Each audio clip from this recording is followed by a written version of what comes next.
ሰላም የሪማ ክርስቲያን ኢቲ ሚዲያ ቤተሰቦች እንደምን አላችሁ? እኛ እግዚአብሔር ይመስገን ሰላም ነን። እንግዲህ ዛሬም እንደተለመደው በአዲስ ርዕስ ወደ እናንተ መተናል። የዛሬው መወያያ ርዕሳችን የሚሆነው በቅርቡ በሶሻል ሚዲያ ላይ እንደምናየው ከሰዎች ድምጽ የማይለዩ ነገር ግን ሙሉ ለሙሉ በአርቲፊሻል ኢንተለጀንስ ኤአይ የተሰሩ መዝሙሮች እየበዙ መጥተዋል። ይህ ቴክኖሎጂ በብዙዎች ዘንድ አስደናቂነትን አግኝቷል። በሌላ በኩል ደግሞ ከባድ መንፈሳዊ ጥያቄና ክርክርን አስነስቷል። ለመሆኑ ኤአይ መዘመር ይችላል ወይስ አምልኮ የሰው ልጆች ድርሻ ብቻ ነው የሚሉ ሁለት ሀሳቦችን እንመለከታለን። የመጀመሪያውን ሀሳብ በምንመለከትበት ጊዜ ተቃዋሚዎች ምን ይላሉ ወይም ደግሞ the agreement against AI የሚለውን ስንመለከት በቅድሚያ ይህንን ቴክኖሎጂ በፍጹም የሚቃወሙ ወገኖች የሚያነሱት አሳማኝ ነጥብ እንይ። የእነዚህ ወገኖች ዋና መከራከሪያ መጽሐፍ ቅዱሳዊ መሰረት ያለው ሲሆን እስትንፋስ ያለው ሁሉ እግዚአብሔርን ያመስግን ይላል። ተቃዋሚዎች እንደሚሉት አምልኮ ወይም ዝማሬ ከነፍስ እና ከመንፈስ የሚወጣ መስዋዕት ነው። ኤአይ ወይም ኮምፒውተር ደግሞ እስትንፋስ የለውም፣ ነፍስ የለውም፣ ስሜት የለውም። ስለዚህ ማሽን ያወጣውን ድምጽ እንደ አምልኮ ሊቆጠር አይችልም ብለው ይከራከራሉ። አንድ አማኝ በመንፈስ ተሞልቶ ሲዘምር ቅባት ወይም አኖይንቲንግ አለው። ኮምፒውተር ግን ፕሮግራም ወይም ኮድ እንጂ ቅባት ሊኖረው አይችልም የሚለው የብዙዎች ስጋት ነው። ሁለተኛውን ሀሳብ በምንመለከትበት ጊዜ ደጋፊዎች ምን ይላሉ? The agreement for AI። በሌላ በኩል ደግሞ ይህንን ቴክኖሎጂ እንደ ትልቅ በረከት የሚቆጥሩ ወገኖች የራሳቸው ጠንካራ ምክንያት አላቸው። የእነርሱ መከራከሪያ ኤአይ መሳሪያ እንጂ ዘማሪ አይደለም የሚል ነው። ልክ ጊታር፣ ፒያኖ ወይም ኪቦርድ በራሳቸው እስትንፋስ ባይኖራቸውም እስትንፋስ ያለው ሰው ሲነካቸው ድንቅ አምልኮ መሳሪያ እንደሚሆን ሁሉ ኤአይም በሰው እጅ የሚታዘዝ ዘመናዊ የሙዚቃ መሳሪያ ወይም ኢንስትሩመንት ነው ይላሉ። እንዲያውም ይህ ቴክኖሎጂ መጻፍና መግጠም እየቻሉ ነገር ግን ድምጽ ወይም የሙዚቃ መሳሪያ ችሎታ የሌላቸውን ወንድሞችና እህቶች ሀሳባቸውን እንዲገልጹ ረድቷቸዋል። ወንጌልን በዚህ ዘመን ቋንቋ ለትውልድ ለማድረስ ፈጣን መንገድ ነው ብለው ያምናሉ። ቲክቶክ ላይ ብዙ ተከታይ ያላቸው ክርስቲያን ሰዎች የራሳቸውን ሀሳብ ሰጥተዋል። የማስበው መዝሙራችን መስዋዕት ነው ብዬ ነው የማምነው። እንደምታውቁት መስዋዕት ማለት ሳክሪፊሻል የሆነ ስራ ነው ወይም ፐርፎርማንስ ያልሆነ ፐርፎርማንስ ብቻ ያልሆነ። እንግዲህ እንደምታውቁት ፐርፎርማንስ ክዋኔ ማለት ነው። ግን መስዋዕት ደግሞ እንደምታውቁት በብሉይ ኪዳን ሄዳችሁ ስታዩ እርድ አለው፣ ቆዳ መግፈፍ አለው፣ እንጨት ፈለጣ አለው፣ ድስት ይጣዳል፣ የሚቃጠለውን አመድ መጥረግ አለ። ከዛ አካባቢ ያለው በጣም ደስ የማይል ነገር ነው መስዋዕት። እና በብሉይ ኪዳን የነበረው በዘሌዋውያን ምዕራፍ 1 ምዕራፍ 2 ምዕራፍ 3 በምታኑበት ጊዜ በምዕራፍ 1 እንደምታውቁት በምዕራፍ 1 ላይ የሚቃጠል መስዋዕት እንዴት እንደሚቀርብ ይናገራል።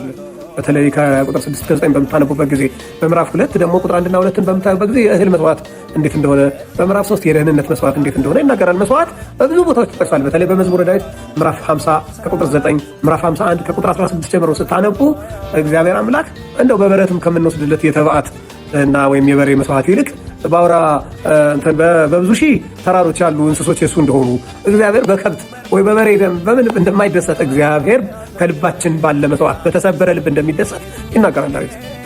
መስዋዕት እኔ መዝሙሬን እንዴት እንደምዘምረው አውቃለሁ እና መስዋዕት እንደሆነ ነው የማምነው።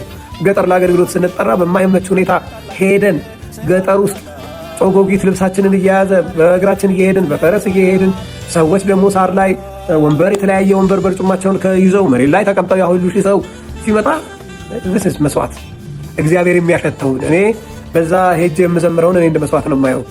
በኮምፒውተር ቅልጥፍጥፍ ብዬ የምሰራውንና የማደርገውን ነገር በጣም ስጋት አለኝ። ቤተክርስቲያን በኪቦርድ ላይ ተደግፋ እንደቀረች እና ብዙ ውድቀት የሙዚቃ ውድቀት እንደመጣ በኤአይ በኮምፒውተር በሚሰራ ማንም ሙዚቃ ችሎታ የሌለው የኮምፒውተር ችሎታ ስላለው ብቻ የቱ ጋር ምን መሆን እንዳለበት መምሪያውን በቅጡ መጻፍ የማይችል ሰው ኮምፒውተሩን አዞት እንደ ሕፃን ልጅ የሚኮላተፍ የፈረንጅ አማርኛ እየሰማን እና ደግሞ አይደለም በመንፈስ እንኳን ሳንሆን ስጋና ደግሞ እንኳን እግዚአብሔርን የማያከብረው እንኳንስ ኮምፒውተር እንኳንስ አሁን እየመጡ ያሉ የኤአይ እንትኖች እግዚአብሔርን ሊያከብሩት አይችሉም። እና ከዚህ ሁኔታ በተቻለ መጠን ብንታቀም። የኤአይ መዝሙሮች በዚህ ከቀጠሉ ከዚህ በኋላ የዘማሪ ጸጋ የሚባል ነገር ሊጠፋ ነው። ሁላችሁም ይህንን ቪዲዮ በደንብ ሼር እና ኮፒ ሊንክ እንዲሁ ሪፖስት አድርጋችሁ ለብዙ ሰዎች አድርሱ። ወንጌል አማኝ ሆናችሁ መዝሙሮቻችንን በኤአይ ሪሚክስ የምታደርጉ ሰዎች ምን አስባችሁ ነው እንደዚህ የምታደርጉት? ምን ጎሏችሁ ነው እንደዚህ የምታደርጉት? የዘማሪ ችግር አለብን ወይስ የዜማ ችግር አለብን? በዘፈኑ ዓለም ያያችሁትን ሁሉ ኮፒ ካላደረጋችሁ አይሆንም ወይ? በጣም አጸያፊና ጌታ የማያከብር ነገር እያደረጋችሁ እንደሆነ ማን በነገራችሁ? በጣም አጸያፊ ነገር እያደረጋችሁ በዓለም ያያችሁትን ሁሉ ወደ ጌታ ቤት አታምጡ። ከዛም በላይ ደግሞ የምትገርሙት በእነዚህ መዝሙሮች ቪዲዮ የምትሰሩ ሰዎች ናቸው። በጣም መንፈሳዊ ይመስላችሁ ተመስጣችሁ የምትዘምሩ ሰዎች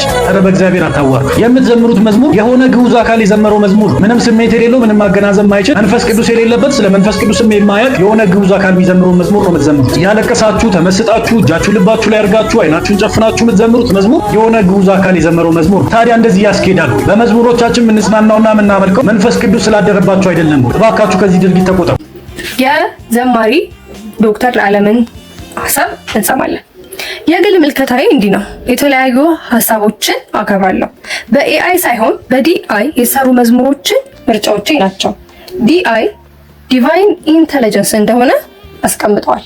የምንመለከታቸው ዘማሪ በረከት ፍቃዱ ሲሆኑ በፌስቡክ ገጻቸው ላይ እንዲህ ብለው ለጥፈዋል።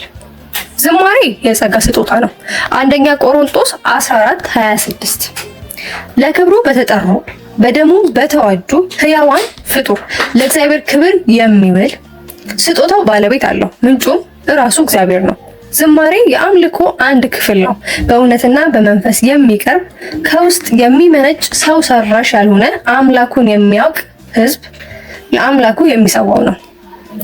ቴክኖሎጂ የራሱ የሆነ በጎ ጥቅም ሊኖረው ይችላል። ሁሉ ግን ለእኛ ይጠቅማል ወይ? ለእግዚአብሔርስ ክብር ይውላል ወይ? አንድ ነገር ሲፈበረክ በስተጀርባው የነገሩ ሐሳብ በሰው ልብ ውስጥ አለ። ዓላማ ግብ ይዞ ይንቀሳቀሳል። ከቅርብ ጊዜ ወዲህ በኤአይ በመታገዝ ዝማሬዎችን መስማት እየተለመደ መጥቷል።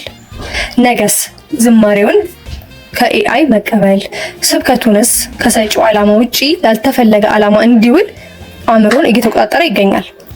መንበርከክ ከምንጩ መቅዳትም ይቆማልና ስብከቱም ይቀጥላል። መልእክተኛ የራሱ መልእክት የለውም። የላኪውን ሐሳብ አድማቂና አድራሽ ነው። መልእክተኛ ካለ ላኪ አለ። መልእክተኛ ደግሞ የመልእክቱን ሐሳብ ሊረዳ የሚችል ከመልእክቱን ባለቤት ጋር ባለው የቅርብ ግንኙነት ነው። ያለው የመጨረሻው ዘመን ላይ ነው። እያንዳንዱ ነገር በቃል እውነት ካልፈተሽ ነው የጥፋት ሰለባዎች መሆናችን የማይቀር ነው። ባጭሩ እኔ የሚታየኝ ብለው 4 ሐሳቦችን ዘርዝረውልናል። የመጀመሪያው ሐሳብ ሰው ከእግዚአብሔር ጋር ያለው ንብረት የሚለይ፣ ሁለተኛው ሐሳብ ደግሞ መንፈስና እውነትም ሕይወትም የሌለው ሕይወት ለዋጭ ባልሆነ ዝግጅት በሌለው ሕይወት የሚሸጥ፣ ሶስተኛ ሐሳባቸው ደግሞ የጸጋ ስጦታዎችን የሚያቃልል፣ አራተኛ ሐሳባቸው ደግሞ ሰጪውን የሚጋፋ ነው ብለው ሐሳባቸውን በፌስቡክ ገጻቸው ላይ አስፍረውልናል። እሺ እንግዲህ በመጨረሻም የምናየው ማጠቃለያና የውይይት ጥያቄ ነው። አውትሮ ኢን ዘ ኮል አክሽን የሚለውን እንመለከታለን እና በዚህ ላይ በምንመለከትበት ጊዜ ጉዳዩ በእርግጥም ያነጋግራል። ቴክኖሎጂ የሰጠንን እድል እየተጠቀምን ነው ወይስ የመንፈስ ቅዱስ ቦታን ለማሽን እየሰጠን ነው የሚለውን በምንመለከትበት ጊዜ እንደ ሚዲያ ሪሂማ ክርስቲያን ኢቲ ሚዲያ ምልከታውን አስቀምጧል። የሪሂማ ክርስቲያን ኢቲ ሚዲያ ደግሞ ምልከታው ከመንፈስ ቅዱስ አንጻር ሲሆን አምልኮ የልብና የመንፈስ እንጂ የቴክኖሎጂ ውጤት አይደለም የሚለውን ሐሳብ የያዘ ነው።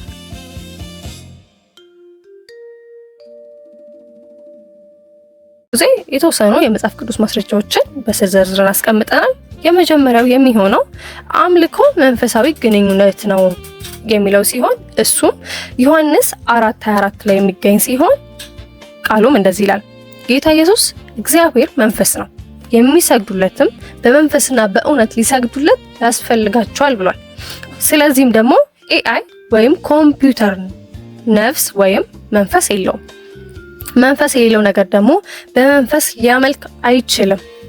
ኤአይ የሚፈጥረው ድምጽ የዳታ ውጤት እንጂ የልብ የፈለቀ መንፈሳዊ ጩኸት ስላልሆነ እንደ እውነተኛ አምልኮ ሊቆጠር አይችልም ወደሚለው ድምዳሜ ያመጣል ማለት ነው።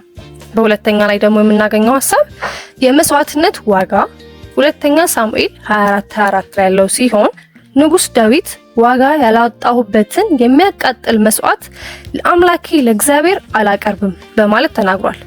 አምልኮ ብዙ ጊዜ የምስጋና መስዋዕት ነው፣ እንደዛም ተብሎ ይጠራል። ዕብራውያን ላይ 12:15 ላይ እናገኘዋለን። ስለዚህም ደግሞ እውነተኛ አምልኮ ጊዜን፣ ድካምን እና ራስን መስጠት ይጠይቃል።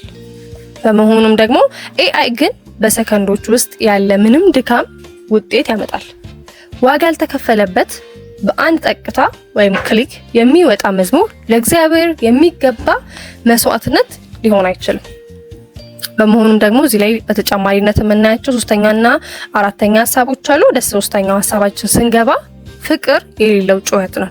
ይሄኛውን ደግሞ የምናገኘው አንደኛ ቆሮንቶስ 13:1 ላይ ሲሆን ቅዱስ ጳውሎስ በሰዎችና በመላእክት ልሳን ብናገር ፍቅር ግን ከሌለኝ የሚጮህ ናስ ወይም እንደሚሸዋሻው ጽናጽል ሆኛለሁ። ደግሞ እዚህ ላይ ኤአይ እግዚአብሔርን መውደድ አይችልም።